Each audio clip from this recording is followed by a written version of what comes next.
we're back with Jessica here for some cancer talk. Hello. And sorry, I didn't mean to cut you off there. um, Last week we kind of touched on the process that she went through to finding out the symptoms, stuff like that. Today we're going to discuss a little bit on how we felt and how we processed and turned it into what it is now. Before we get started, how was your week? Want to tell them about some of your issues you've been dealing with? Your stomach and... So I have a wound on my stomach from my hysterectomy scar, and also I have a hernia, so my skin is really thin there, so if something like rubs it the wrong way, then I get a sore. Well, and it's been taking a long time for these sores to heal because the chemo treatment slows it down. And so we're kind of fighting with that right now. I'm going to wound care every week and doing all that. And very slow process. But the wound care doctor was like, cancer treatment comes first. Get your treatment. Because we were holding part of it because of the wound. But finally, doctor's like, get your treatment. And then my oncologist was like, we're doing the treatment. So she's had some setbacks with that, with missing treatment because of the wound. But it's getting better. It's getting better. It's slowly but surely. It's healing up. So, all right. So let's go back in the last video. You know, you mentioned whenever you got the phone call about the mass, we were at Olive Garden. Mm-hmm. We just got at Olive Garden. We were sitting on the bench waiting to be seated when she got the phone call. I was sitting next to her, and I knew immediately it wasn't bad because she started crying. Well, she's not a crier. She doesn't cry very much at all. So tell us, or tell them, what that phone call was like, what was going through your head. Well, I was kind of in shock, like, what? You know, they're like, there's a mass on your ovary and you have a blood clot by your heart. You know, you need to immediately get, blood thinner to take care of that, and an oncologist will call you. And so I was just kind of in shock, like, oh my gosh. I mean, you don't ever think of stuff like that.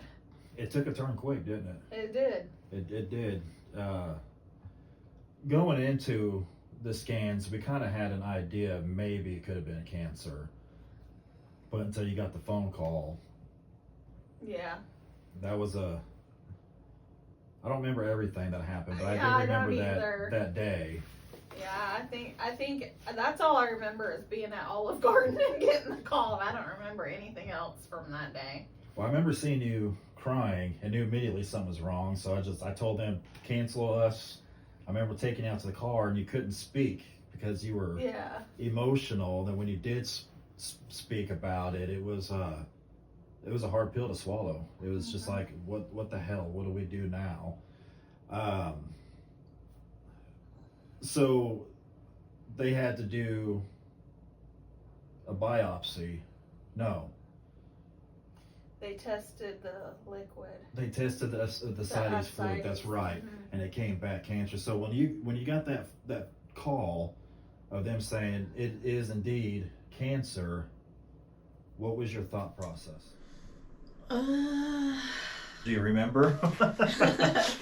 Not really. All that time was kind of a big blur. And this was over 2 years ago also. So there's been an amount of time that has passed through. I mean, I think the thing I was worried about most was like, we have to tell my kids.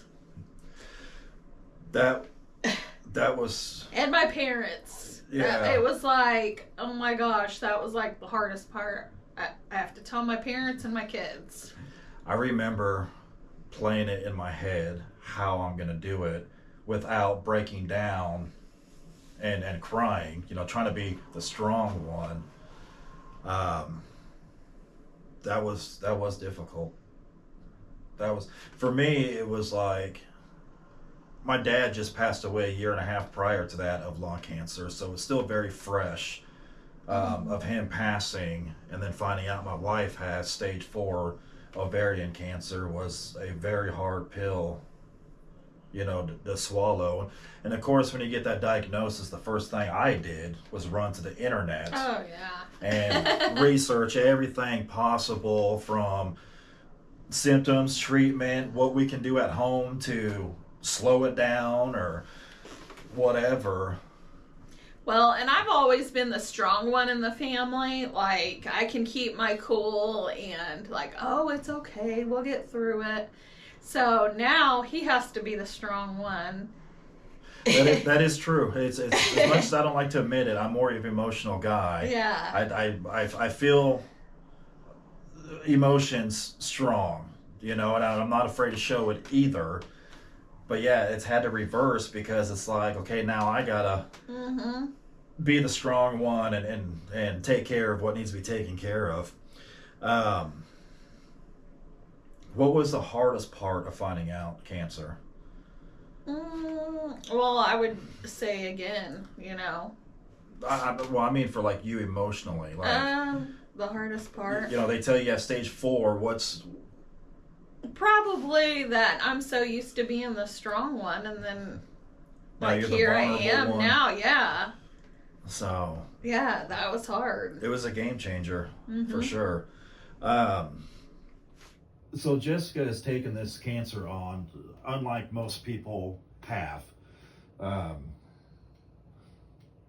am I going with this? I lost my train of thought.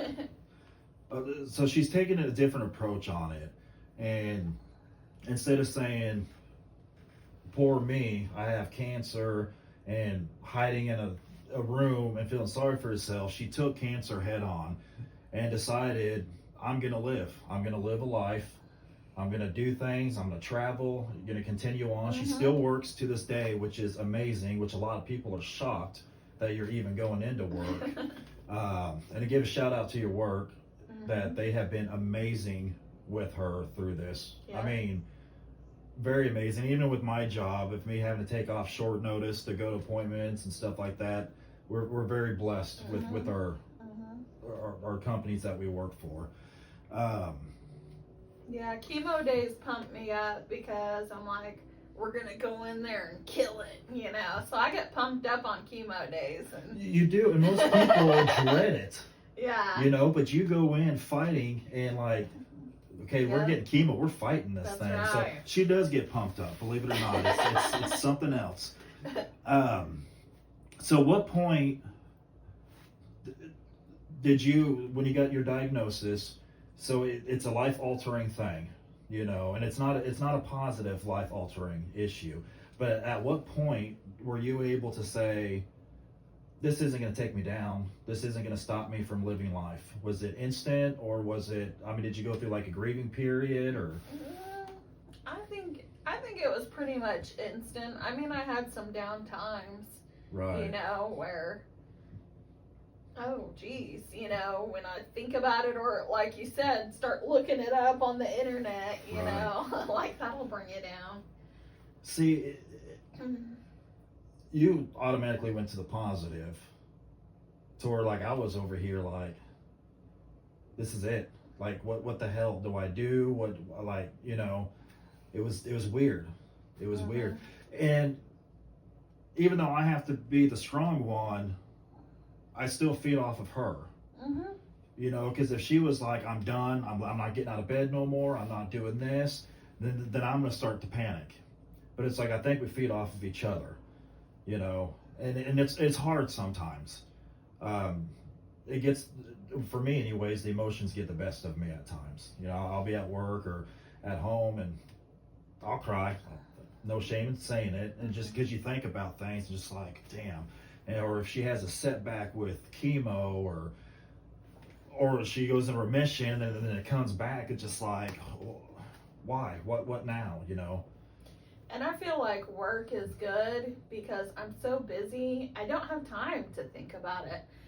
Sometimes I'll just be sitting there and be like, oh my gosh, I have cancer, I forgot, because I'm so busy just going to work and doing normal things, and Well, I remember asking you if you wanted to quit, that we would adjust bills, and do things to where you can do this, and she said no at that point because work is a distraction for her, to where if she's at home, there's not much to do at home, and you're going to think about it a lot more. But another thing with her attitude is, you know, shortly after she got diagnosed and started treatment, you weren't feeling well, and we were supposed to go camping with some friends, and I told her, I was like, we'll just stay home this weekend, don't worry about it. And you're like, if I'm going to feel bad at home, I can feel bad at camp. Let's go ahead and go to camp, you know. And so she never from day one let anything stop her from doing it.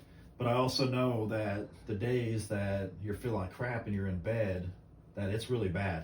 If pain for her is a 4, it's an 8 for everybody else. I promise you that. She has such a high pain tolerance, to where everybody we talk to don't understand how you do this. But she has moments, and like I said in the last video, she always says it's okay to have moments, just don't camp there. Yes. So she has her moments, she has her moment, gets over it, and then continues on with the day. And that's pretty awesome. And that's kind of the message we want to really send out to people with these videos. For one, to talk about emotions and feelings and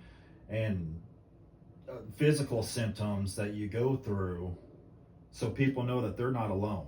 You know, not very many people will talk about some of the stuff, and we'll get into more personal stuff later as the videos progress. But also to show people that you can still live a life. It's not over. You know, we've traveled many times. We've camped. We've gone boating. We've done a lot. You know, and even if she's feeling bad, a lot of times she'll still go because she's either sitting at home or sitting in the car or sitting at camp. You know, why not go out there and have some laughs and enjoy it? So what is your favorite thing to do that takes your mind off of cancer?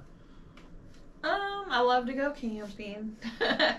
Just being outside, and you know, I love that. I love sitting on our back deck and just, I watch TV. Watching TV gets my mind off of stuff. She watches all those trash shows. All those reality trash shows. And then I like to talk about them with them, like, oh my gosh, did you see what he did? But on that note, cancer does change perspective, especially like for me, because before she'd watch the trash shows and I'd always make a comment like, why are you watching that crap?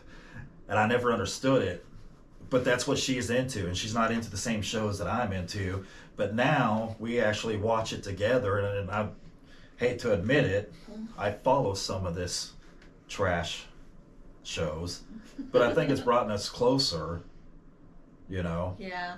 She has somebody to talk to about trash shows. Yeah. And it definitely changes your outlook on life. Like, I don't let little things get to me. Like, that's not even worth getting upset over. You know, like, there's just a bigger picture, and I'm not going to let little things get me down. There's a lot to learn from her. There really is. And I used to nitpick on small things and let the small things bother me. And through this time, I'm not 100%. I'm not like her, but I have gotten a lot better on letting things go, just watering the bridge. She's pretty amazing, guys. You'll find that the more you watch and the more you listen, the more you'll realize that she's a hell of a fighter. She fights this with every being in her. My feet's falling asleep. But her attitude is the biggest thing.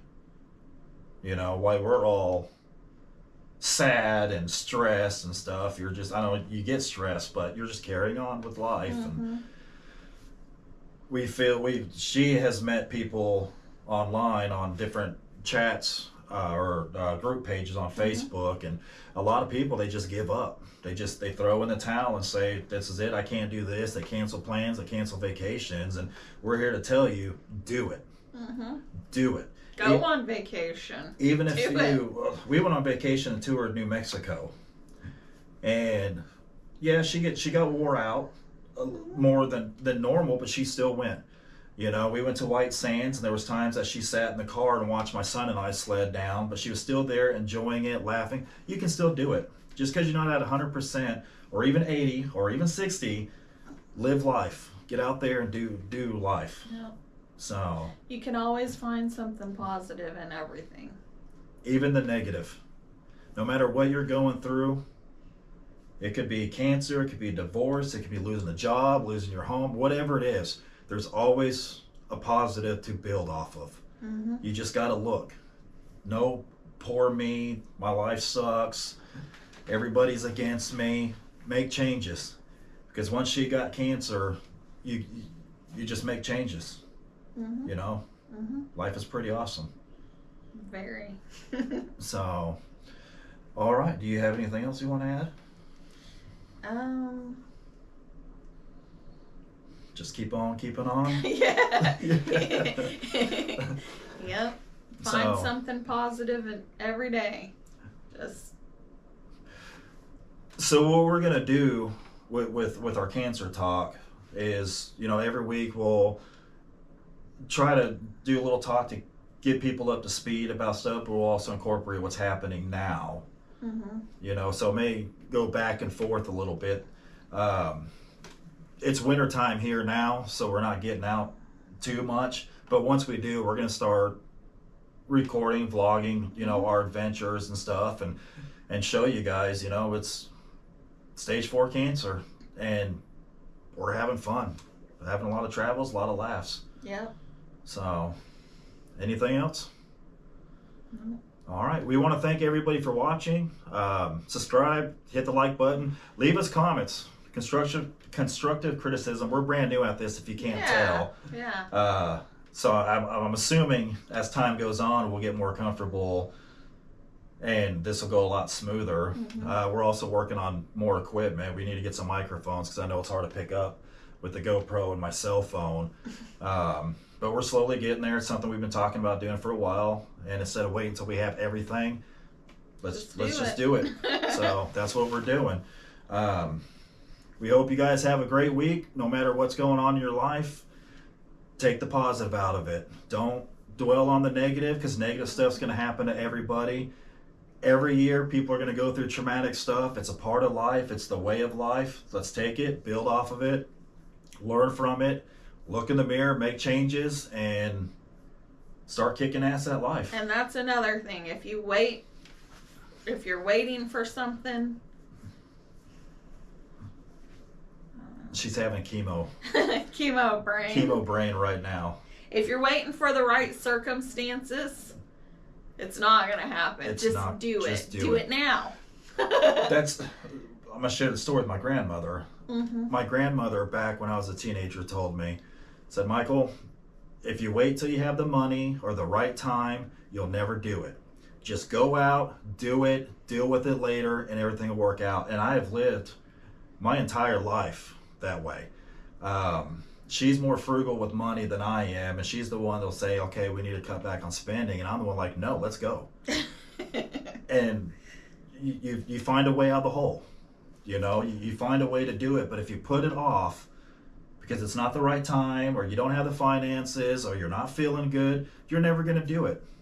So just like this vlog, we said the hell with it. We got Let's this do it. equipment, we got a little bit, let's do it, let's get the show on the road. Mm-hmm. So thanks for watching, everybody. We appreciate it, and we will be back next week. Yep. Peace Have out, a good guys. one.